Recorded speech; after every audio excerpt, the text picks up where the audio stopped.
وآتوا الزكاة واركعوا مع الراكعين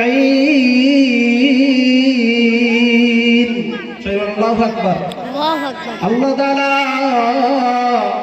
কোরআনে কারীমের মধ্যে সর্বপ্রথম বলতেছেন ওয়াকিমুস সালাত। সর্বপ্রথম আমাদেরকে বলতেছেন পাঁচ ওয়াক্ত নামাজ আদায় করার জন্য, নামাজ কায়েম করার জন্য, নামাজ আদায় করতে বলতেছেন।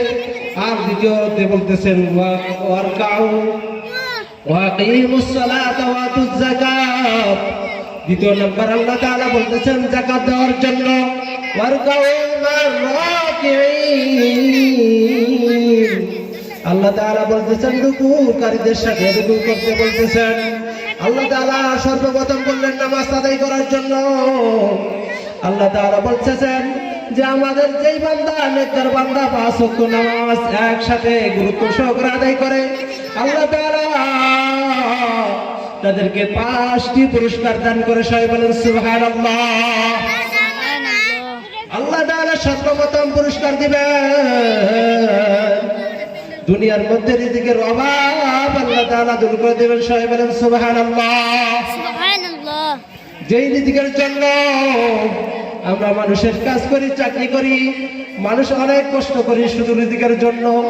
আমরা যদি 5 ওয়াক্ত নামাজ আদায় করি, আল্লাহ তাআলা আমাদের সর্বপ্রথম পুরস্কারের মধ্যেই রিজিকের অভাব দূর করে দিবেন। আল্লাহ তাআলা 2 নম্বর পুরস্কার দিবেন, কবরের আযাবকে মাফ করে দিবেন। আর একটু বর্ণনা আছে যে মৃত্যুর সময় কালিমা নসিব হবেন। সবাই বলেন সুবহানাল্লাহ। সুবহানাল্লাহ। এই বান্দার মৃত্যুর সময় কালিমা নসিব হবে, তার সমস্ত গুনাহ খাতাগুলো আল্লাহ তাআলা মাফ করে দিবেন। সবাই বলেন সুবহানাল্লাহ।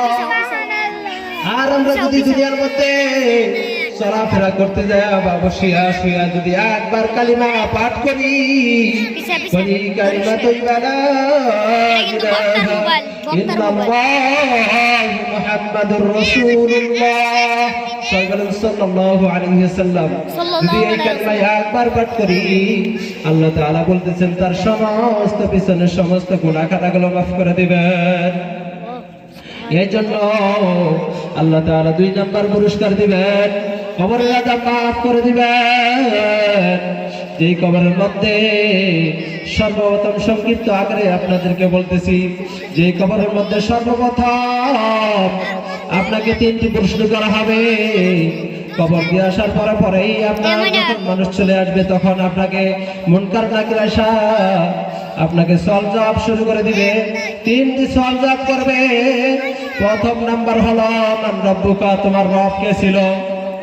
আল্লাহ। আপনি যদি নেককার পরহেজগার দিনদার মুত্তাকি হয়ে থাকেন, তাহলে আল্লাহ তাআলার ফেরেশতাদের মাধ্যমে আপনার কানে চলে আসবে। আল্লাহ তাআলা উত্তর তার ফেরেশতাদের মাধ্যমে আপনার কানে পৌঁছায় দিবে। আপনি বলবেন আমার রব ছিল আল্লাহ, তার কোনো শরীক ছিল না। কথা বলেন ঠিক না ঠিক? 2 নম্বর প্রশ্ন করবে মান নবিয়ুকা, তোমার নবী কে ছিল? আপনি যদি মুত্তাকি হয়ে থাকেন, তাহলে আপনার কানে আবার অটোমেটিক প্রশ্নের উত্তর চলে আসবে, আমার নবী ছিল হযরত মুহাম্মদ রাসূলুল্লাহ সাল্লাল্লাহু আলাইহি সাল্লাম।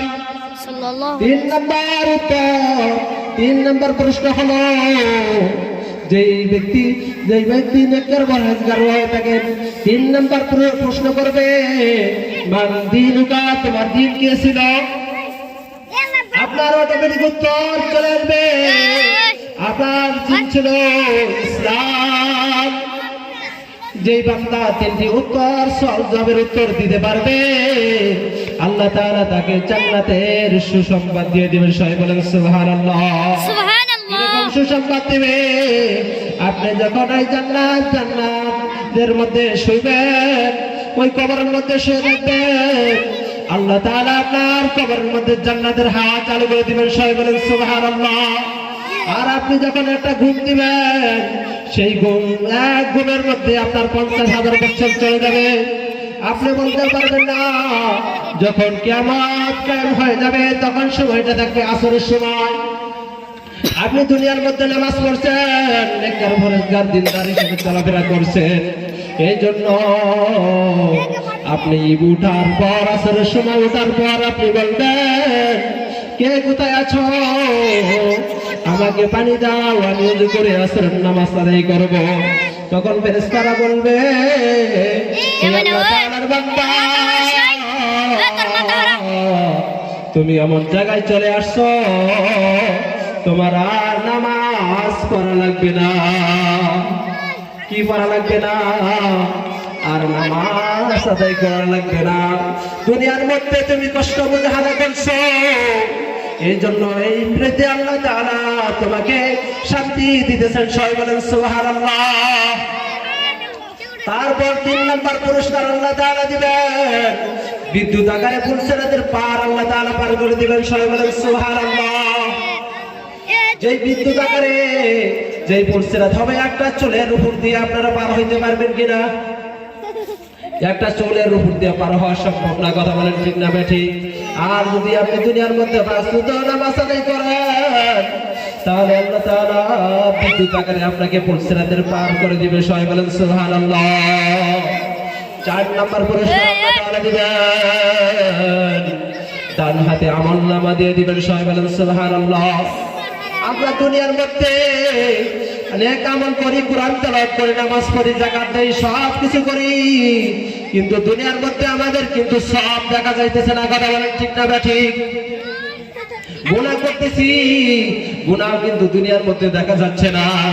কালকে আমাদের মাঠের দিন, দুনিয়ার হায়াতের জিন্দেগিতে আপনি কতটা সওয়াব অর্জন করেছেন, কতটা গুনাহ করেছেন, সব আপনাকে সামনে দেওয়া হবে, সব আপনি দেখতে পারবেন।